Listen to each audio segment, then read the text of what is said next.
KaraokeBooks. Notre-Dame de Paris. Victor Hugo. Translated by Isabel F. Hapgood. Book 2. Chapter 3. Kisses for Blows. When Pierre Gringoire arrived on the Place de Grève, he was paralyzed. He had directed his course across the Pont aux Meuniers, in order to avoid the rabble on the Pont au Change, and the pennons of Jehan Fourbeau, but the wheels of all the bishop's mills had splashed him as he passed, and his doublet was drenched. It seemed to him besides, that the failure of his piece had rendered him still more sensible to cold than usual. Hence he made haste to draw near the bonfire, which was burning magnificently in the middle of the place. But a considerable crowd formed a circle around it. Accursed Parisians, he said to himself, for Gringoire, like a true dramatic poet, was subject to monologues. There they are obstructing my fire. Nevertheless, I am greatly in need of a chimney corner. My shoes drink in the water, and all those cursed mills wept upon me. That devil of a bishop of Paris, with his mills. I'd just like to know what use a bishop can make of a mill. Does he expect to become a miller instead of a bishop? If only my malediction is needed for that, I bestow it upon him. And his cathedral, and his mills.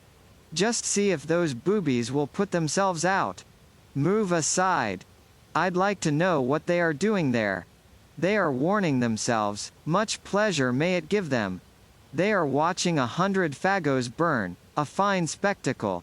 On looking more closely, he perceived that the circle was much larger than was required simply for the purpose of getting warm at the king's fire, and that this concourse of people had not been attracted solely by the beauty of the 100 fagots which were burning. In a vast space left free between the crowd and the fire, a young girl was dancing. Whether this young girl was a human being, a fairy, or an angel, is what Gringoire, skeptical philosopher and ironical poet that he was, could not decide at the first moment, so fascinated was he by this dazzling vision.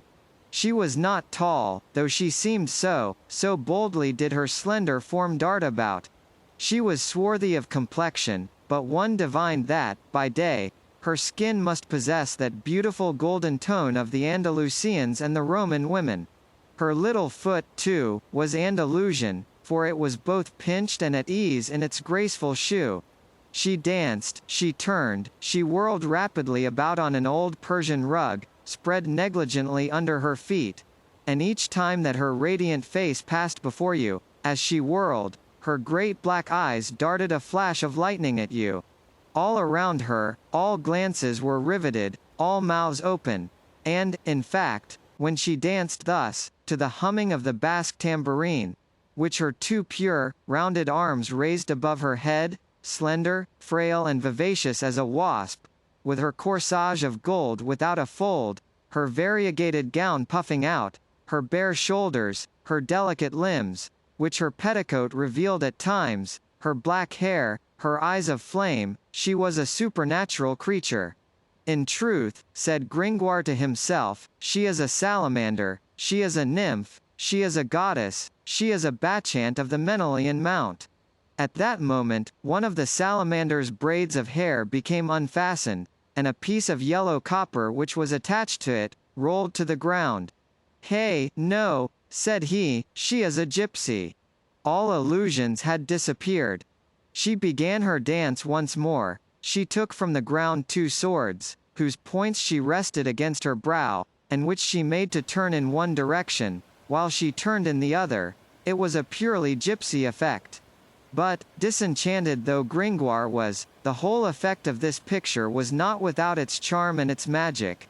The bonfire illuminated, with a red flaring light, which trembled, all alive, over the circle of faces in the crowd, on the brow of the young girl, and at the background of the place cast a pallid reflection, on one side upon the ancient, black, and wrinkled facade of the House of Pillars, on the other, upon the old stone gibbet. Among the thousands of visages which that light tinged with scarlet, there was one which seemed, even more than all the others, absorbed in contemplation of the dancer. It was the face of a man, austere, calm, and somber. This man, whose costume was concealed by the crowd which surrounded him, did not appear to be more than 35 years of age. Nevertheless, he was bald. He had merely a few tufts of thin, grey hair on his temples. His broad, high forehead had begun to be furrowed with wrinkles, but his deep-set eyes sparkled with extraordinary youthfulness, an ardent life, a profound passion. He kept them fixed incessantly on the gypsy, and, while the giddy young girl of 16 danced and whirled, for the pleasure of all, his reverie seemed to become more and more sombre. From time to time, a smile and a sigh met upon his lips, but the smile was more melancholy than the sigh. The young girl stopped at length, breathless, and the people applauded her lovingly. "Jolly," said the gypsy. Then Gringoire saw come up to her, a pretty little white goat, alert, wide awake, glossy, with gilded horns, gilded hoofs, and gilded collar, which he had not hitherto perceived, and which had remained lying curled up on one corner of the carpet watching his mistress dance. "Jolly," said the dancer, "it is your turn." And, seating herself, she gracefully presented her tambourine to the goat. "Jolly," she continued, "what month is this?" The goat lifted its forefoot, and struck one blow upon the tambourine. It was the first month in the year, in fact. "Jolly," pursued the young girl, turning her tambourine round, "what day of the month is this?" Jolly raised his little gilt hoof, and struck 6 blows on the tambourine. "Jolly," pursued the Egyptian, with still another movement of the tambourine, "what hour of the day is it?" Jolly struck 7 blows. At that moment, the clock of the pillar house rang out 7. The people were amazed.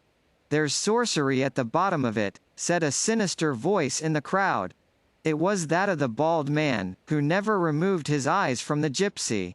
She shuddered and turned round, but applause broke forth and drowned the morose exclamation.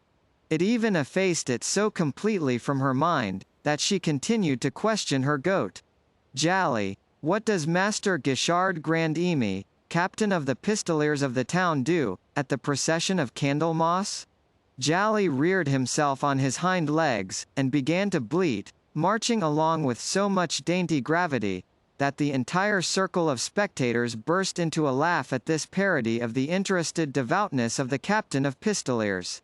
"Jolly," resumed the young girl, emboldened by her growing success, "how preaches Master Jacques Charmolue, procurator to the king in the ecclesiastical court?" The goat seated himself on his hind quarters, and began to bleat, waving his 4 feet in so strange a manner, that, with the exception of the bad French, and worse Latin, Jacques Charmolue was their complete, gesture, accent, and attitude. And the crowd applauded louder than ever. "Sacrilege! Profanation!" resumed the voice of the bald man. The gypsy turned round once more. "Ah," said she, "'tis that villainous man." Then, thrusting her under lip out beyond the upper, she made a little pout, which appeared to be familiar to her, executed a pirouette on her heel, and set about collecting in her tambourine the gifts of the multitude. Big blanks, little blanks, targus, 1, and eagle liards showered into it. All at once, she passed in front of Gringoire. Gringoire put his hand so recklessly into his pocket that she halted. "The devil," said the PQET, finding at the bottom of his pocket the reality, that is, to say, a void. In the meantime, the pretty girl stood there, gazing at him with her big eyes, and holding out her tambourine to him and waiting. Gringoire broke into a violent perspiration.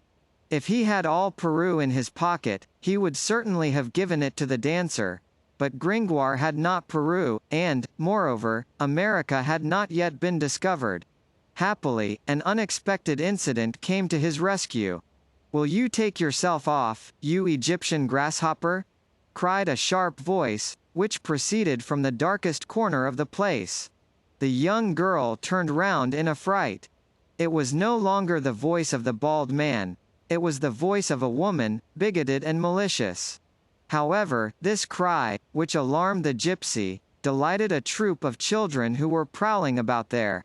It is the recluse of the Tour Roland, they exclaimed, with wild laughter. It is the sacked nun who is scolding. Hasn't she supped? Let's carry her the remains of the city refreshments. All rushed towards the pillar house. In the meanwhile, Gringoire had taken advantage of the dancer's embarrassment, to disappear. The children's shouts had reminded him that he, also, had not supped, so he ran to the public buffet. But the little rascals had better legs than he. When he arrived, they had stripped the table. There remained not so much as a miserable commission at 5 sous the pound. Nothing remained upon the wall but slender fleur-de-lis, mingled with rose bushes, painted in 1434 by Matthew Byton. It was a meagre supper. It is an unpleasant thing to go to bed without supper. It is a still less pleasant thing not to sup and not to know where one is to sleep. That was Gringoire's condition. No supper, no shelter. He saw himself pressed on all sides by necessity, and he found necessity very crabbed. He had long ago discovered the truth, that Jupiter created men during a fit of misanthropy, and that during a wise man's whole life, his destiny holds his philosophy in a state of siege. As for himself, he had never seen the blockade so complete. He heard his stomach sounding a parley, and he considered it very much out of place that evil destiny should capture his philosophy by famine. This melancholy reverie was absorbing him more and more, when a song, quaint but full of sweetness, suddenly tore him from it. It was the young gypsy who was singing.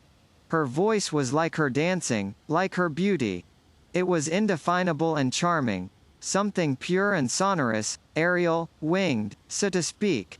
There were continual outbursts, melodies, unexpected cadences, then simple phrases strewn with aerial and hissing notes, then floods of scales which would have put a nightingale to rout, but in which harmony was always present, then soft modulations of octaves which rose and fell, like the bosom of the young singer. Her beautiful face followed, with singular mobility, all the caprices of her song, from the wildest inspiration to the chastest dignity. One would have pronounced her now a mad creature, now a queen. The words which she sang were in a tongue unknown to Gringoire, and which seemed to him to be unknown to herself, so little relation did the expression which she imparted to her song bear to the sense of the words. Thus, these 4 lines, in her mouth, were madly gay. Un coffre de gran riqueza. Holleran dentro un pilar. Dentro del, nuevas banderas. Con figuras de espantar. And an instant afterwards, at the accents which she imparted to this stanza, Alarabes de cavallo. Sin poders manir. Con espadas, y los cuellos. Ballastas de buen hecho. Gringoire felt the tears start to his eyes. Nevertheless, her song breathed joy, most of all, and she seemed to sing like a bird, from serenity and heedlessness. The gypsy's song had disturbed Gringoire's reverie as the swan disturbs the water. He listened in a sort of rapture, and forgetfulness of everything.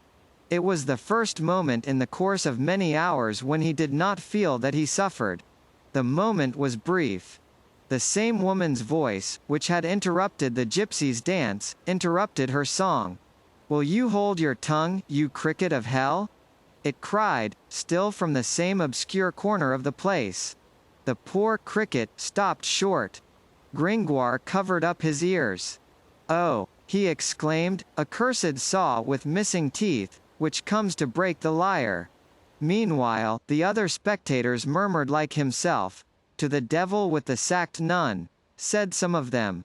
And the old invisible killjoy might have had occasion to repent of her aggressions against the gypsy had their attention not been diverted at this moment by the procession of the Pope of the Fools, which, after having traversed many streets and squares, debouched on the Place de Grève, with all its torches and all its uproar. This procession, which our readers have seen set out from the Palais de Justice, had organized on the way, and had been recruited by all the knaves, idle thieves, and unemployed vagabonds in Paris, so that it presented a very respectable aspect when it arrived at the Grève. First came Egypt. The Duke of Egypt headed it, on horseback, with his counts on foot holding his bridle and stirrups for him. Behind them, the male and female Egyptians, pell-mell, with their little children crying on their shoulders. All, duke, counts, and populace, in rags and tatters. Then came the kingdom of Argo, that is to say, all the thieves of France, arranged according to the order of their dignity, the minor people walking first. Thus defiled by fours, with the divers insignia of their grades, in that strange faculty, most of them lame, some cripples, others one-armed, shop clerks, pilgrims, Hubins, bootblacks, thimble riggers, street Arabs, beggars, the blear-eyed beggars, thieves, the weakly, vagabonds, merchants, sham soldiers, goldsmiths, past masters of pickpockets, isolated thieves. A catalogue that would weary Homer. In the center of the conclave of the past masters of pickpockets, one had some difficulty in distinguishing the king of Argo, the grand causerie, so called, crouching in a little cart drawn by two big dogs. After the kingdom of the Argotiers came the empire of Galilee. Guillaume Iuso, emperor of the empire of Galilee, marched majestically in his robe of purple, spotted with wine, preceded by buffoons wrestling and executing military dances, surrounded by his mace-bearers, his pickpockets and clerks of the Chamber of Accounts. Last of all came the corporation of law clerks, with its maypoles crowned with flowers, its black robes, its music worthy of the orgy, and its large candles of yellow wax. In the center of this crowd, the grand officers of the Brotherhood of Fools bore on their shoulders a litter more loaded down with candles than the reliquary of Saint Genevieve in time of pest, and on this litter shone resplendent, with crozier, cope, and mitre, the new Pope of the Fools, the bellringer of Notre-Dame, Quasimodo the Hunchback.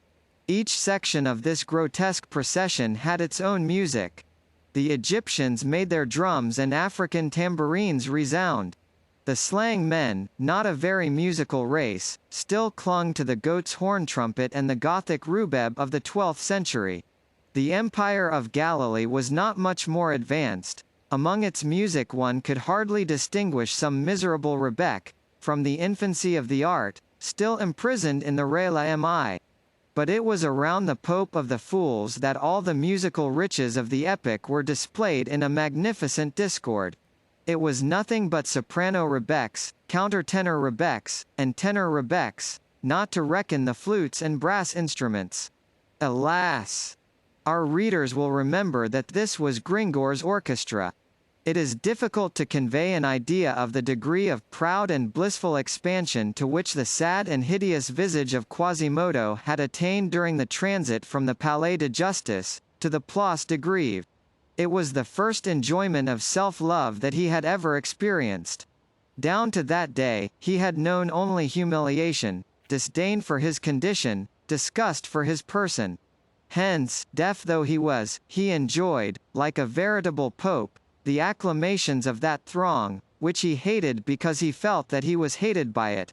What mattered it that his people consisted of a pack of fools, cripples, thieves, and beggars? It was still a people and he was its sovereign. And he accepted seriously all this ironical applause, all this derisive respect, with which the crowd mingled, it must be admitted, a good deal of very real fear. For the hunchback was robust, for the bandy-legged fellow was agile, for the deaf man was malicious, three qualities which temper ridicule. We are far from believing, however, that the new Pope of the Fools understood both the sentiments which he felt and the sentiments which he inspired.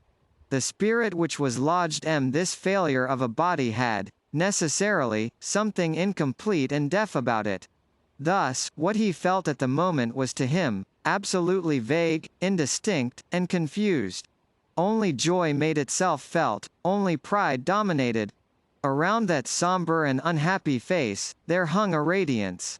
It was, then, not without surprise and alarm, that at the very moment when Quasimodo was passing the pillar-house, in that semi-intoxicated state, a man was seen to dart from the crowd, and to tear from his hands, with a gesture of anger, his crozier of gilded wood, the emblem of his mock popeship.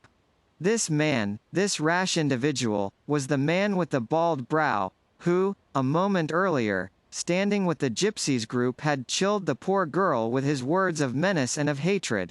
He was dressed in an ecclesiastical costume. At the moment when he stood forth from the crowd, Gringoire, who had not noticed him up to that time, recognized him. "Hold," he said, with an exclamation of astonishment. "Eh! 'Tis my master in Hermes, Dom Claude Frollo, the archdeacon. What the devil does he want of that old one-eyed fellow? He'll get himself devoured." Quote. A cry of terror arose, in fact. The formidable Quasimodo had hurled himself from the litter, and, the women turned aside their eyes in order not to see him tear the archdeacon asunder. He made one bound as far as the priest, looked at him, and fell upon his knees. The priest tore off his tiara, broke his crozier, and rent his tinsel cope. Quasimodo remained on his knees, with head bent and hands clasped. Then there was established between them a strange dialogue of signs and gestures, for neither of them spoke. The priest, erect on his feet, irritated, threatening, imperious; Quasimodo, prostrate, humble, suppliant. And, nevertheless, it is certain that Quasimodo could have crushed the priest with his thumb. At length the archdeacon, giving Quasimodo's powerful shoulder a rough shake, made him a sign to rise and follow him. Quasimodo rose. Then the Brotherhood of Fools, their first stupor having passed off, wished to defend their pope, so abruptly dethroned. The Egyptians, the men of slang, and all the fraternity of law clerks, gathered howling round the priest. Quasimodo placed himself in front of the priest, set in play the muscles of his athletic fists, and glared upon the assailants with the snarl of an angry tiger. The priest resumed his somber gravity, made a sign to Quasimodo, and retired in silence. Quasimodo walked in front of him, scattering the crowd as he passed. When they had traversed the populace and the place, the cloud of curious and idle were minded to follow them. Quasimodo then constituted himself the rearguard, and followed the archdeacon, walking backwards, squat, surly, monstrous, bristling, gathering up his limbs, licking his boar's tusks, growling like a wild beast, and imparting to the crowd immense vibrations, with a look or a gesture. Both were allowed to plunge into a dark and narrow street, where no one dared to venture after them. So thoroughly did the mere chimera of Quasimodo gnashing his teeth bar the entrance. "Here's a marvellous thing," said Gringoire, "but where the deuce shall I find some supper?" KaraokeBooks.